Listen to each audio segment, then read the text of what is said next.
সরকারের কাছে বলি আকুল আবেদন করে যে সরকার যেন ঠিক মতন কৃষকের জন্য সারটা পায় এবং সারটা যেন ন্যায্য দাম। আচ্ছা আচ্ছা দেশের মূল মেরুদণ্ড হলো আপনার কৃষক।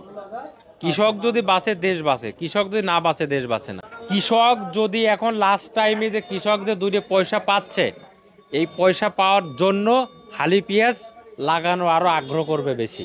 আচ্ছা মেসাস নিউ বাণিজ্যালয় থেকে আজকের পেঁয়াজের পাইকারি বাজার তালিকা জানিয়ে দিব এবং নতুন পুরাতন পেঁয়াজের দাম কেমন রয়েছে আমরা সেটা জানিয়ে দিব এবং এই নিউ বাণিজ্যালয় কোথায় অবস্থিত, কোন জায়গায় আছে এই নিউ বাণিজ্যালয় আমরা সেটা জানিয়ে দিব এবং নিউ বাণিজ্যালয়তে কী পরিমাণ বেচাবিক্রি চলছে সেটা জানিয়ে দিব এবং আমাদের সাথে যুক্ত হচ্ছেন সরাসরি ব্যবসায়িক।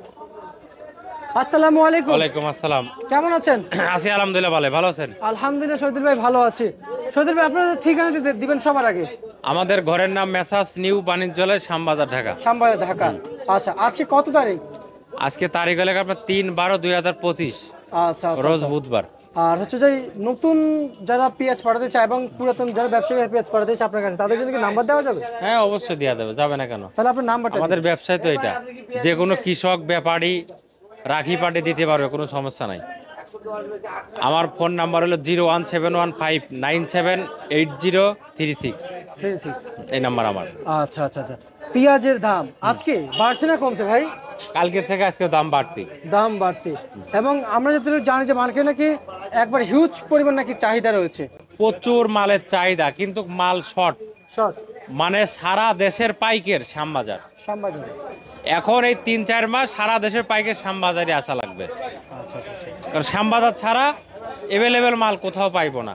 হবে না। আর এখন পেঁয়াজের দাম বেশি না, মানে বেশিরভাগই মাল শ্যামবাজার আইব। ছোট ছোট মুকামে যারা, এরা গাড়ি গাড়ি মাল এখন কম নেবে। আচ্ছা আচ্ছা আচ্ছা আচ্ছা বুঝতে পারছি।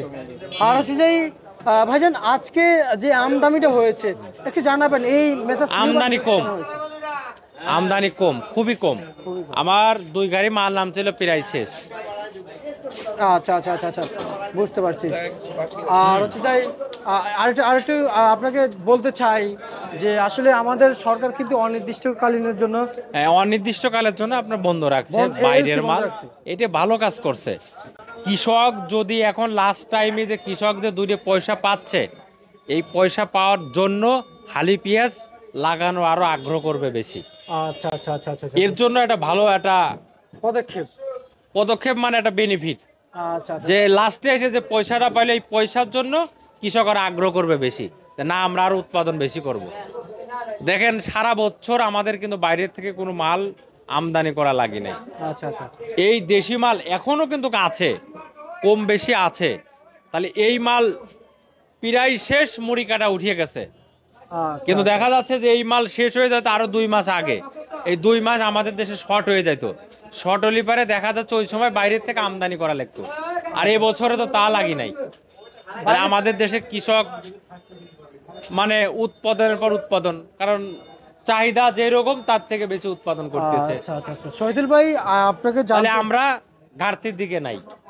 আচ্ছা আচ্ছা আচ্ছা আচ্ছা আপনার কাছে জানতে চাই আসলে যদি দেশের অন্য দেশ থেকে যদি পেঁয়াজ কিংবা রসুন কিংবা যাবতীয় পণ্য যদি এক্সপোর্ট মানে রপ্তানি করা কিংবা আমদানি করা দেশের বাজারে, বাংলাদেশের বাজারে ডলার তো বিনিয়োগ করতে হবে, তাই না? অবশ্যই অবশ্যই দেশের ডলার তো খরচ হবে, তাই না? অবশ্যই। দেশে যদি ইম্পোর্ট করে দেশে ডলার খরচ হবে না? হ্যাঁ অবশ্যই। তো এখন সেই ডলার খরচ যদি কৃষকের পিছনে করে তাহলে কেমন হয় ভাই? অনেক ভালো হয়।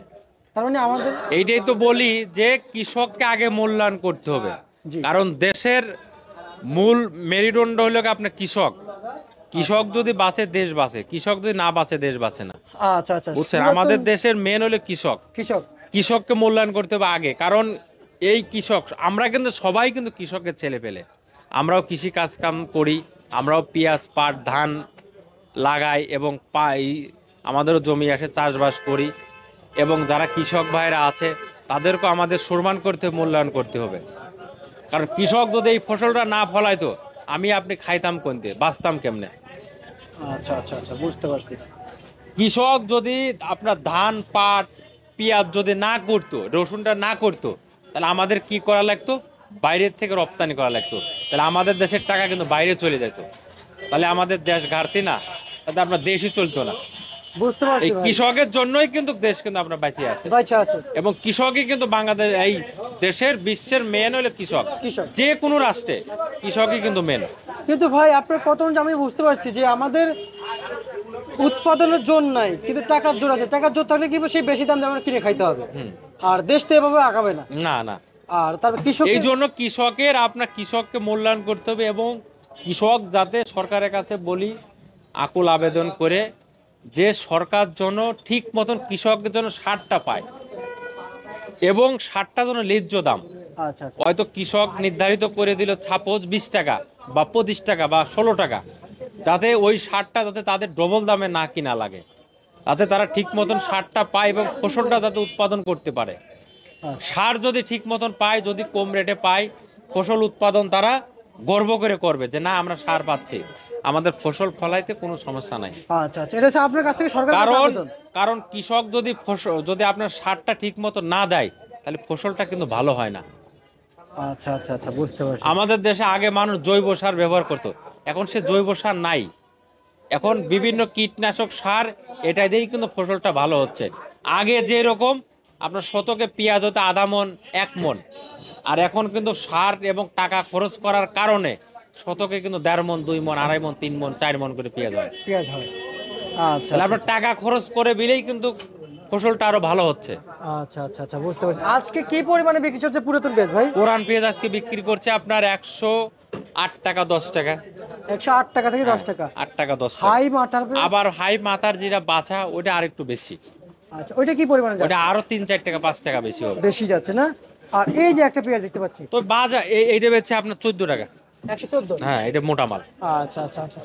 আর নিউ বাণিজ্যতে যে আমরা জানি যে দৈনিক 2000 বস্তা কিংবা 1000 বস্তা আমদানি থাকে, এখন শোনেন, এখন যে কোনো করে 2000-1000 বস্তা মাল থাকলে বিক্রি হয়ে যাবে, মাল থাকবে না, কারণ এখন প্রচুর চাহিদা মালের। আচ্ছা তাহলে আপনার আপনার ঘরে যারা ব্যাপারী আছে, গ্রামে আছে, কৃষক আছে, তাদের উদ্দেশ্যে কি বলতে চান? কি পেঁয়াজ কি পাঠিয়ে দেওয়ার জন্য? হ্যাঁ, এখন দাম বাড়েছে, যারা ব্যাপারী, এখন তো হাটে মাল কম, একটা হাটে গেলি পারে একদম 10 বস্তা 15 বস্তা 20 বস্তা আবার মাল নাই। আজকে যেরকম 2টা হাটে পাঠাইছি লোক, কয় ভাই মালই নাই। আচ্ছা মাল যদি না থাকে তাহলে মালটা কেনবে কেমনে? মাল তো শেষ হয়ে গেছে। আপনার 15 দিন পরে মুড়ি কাটা উঠবে। আমি তো আগাগোড়াই বলে আসছে মুড়ি কাটা উঠতে সময় লাগবে ভরপুর, কারণ যারা আগুন লাগাইছে যেমন ঈশ্বরদের দিকে, তাদের পেঁয়াজটা আগে উঠতেছে, আর অন্য অন্য সাইডে একটু কম। বুঝতে পারছি ভাইজান। মুড়ি কাটা, ওইটা উঠবে, ওদের সময় লাগবে, মুড়ি কাটা ভাই এখনো মিনিমাম 15 দিন 10 দিন সময় লাগবে। সচরাচর। হ্যাঁ, আচ্ছা, মুড়ি কাটা আছে কত কত বিক্রি চলছে পেঁয়াজ? মুড়ি কাটা আজকে মনে 80-85 টাকা। আচ্ছা আচ্ছা আচ্ছা আচ্ছা, বুঝতে পারছি বুঝতে পারছি। 80-85 টাকা। তবে দাম যদি আপনার আমদানি কম থাকে দাম আরো বাড়বে, আচ্ছা ভাই, আস্তে আস্তে বাড়ার সম্ভাবনাই বেশি। জি জি, আপনি তো 85 বলেছেন নিচের বাজার। মানে ভরপুর আমদানি না হওয়া পর্যন্ত বাজার কমবো না। আচ্ছা আচ্ছা, আপনি এই যে 85 বলেছেন নিচের বাজার, উপরের বাজার কত যাচ্ছে মোটাটা? উপরে হয়তো মোটা ওইটা 90-95 টাকা, 90-95 যেটা টাকা। আপনার এলসি মালের মতো 90-95 টাকা ওইটা। আচ্ছা আচ্ছা, মোটা যেটা আউশে বোতর বলে ওই মালটা যারা লাগাইছে আল্লাহর রহমতে এবার তারা বাম্পার। আচ্ছা আচ্ছা, রসুন কত করে যাচ্ছে আজকে? রসুন বেচা কিনা হয়েছে 85-55। 50 থেকে 55। আর নিচে আছে 40 টাকা 42 টাকা। নিচে এটা 55 টাকা। আর এটা 55। আর এটা? এটা 55। আর এগুলো কত কত ওটা বিক্রি চলছে? 40 টাকা। 40 টাকা না? আচ্ছা আচ্ছা আচ্ছা, বুঝতে পারছি। যে মূল তারিখে জানিয়েছেন শুধু করলে আজকের জন্যই তো নাকি? এটা আজকে মানে এখনকার জন্য, আবার দুপুরে বেশি হইতে পারে বলা যায় না, কাঁচা মাল কোনো ঠিক নাই। ঠিক নেই। না না না, আচ্ছা আচ্ছা, আর আজকে তারিখটা হচ্ছে 3 তারিখ। আজকে 3 তারিখ, 3 তারিখ রোজ বুধবার। বুধবার বুধবার। আচ্ছা আচ্ছা আচ্ছা, ঠিক আছে শহীদুল ভাই, আপনাকে ধন্যবাদ। ওকে। এ ছিল মেসাস নিউ বাণিজ্য জেলা থেকে আজকে সর্বশেষ ভাড়ার তালিকা।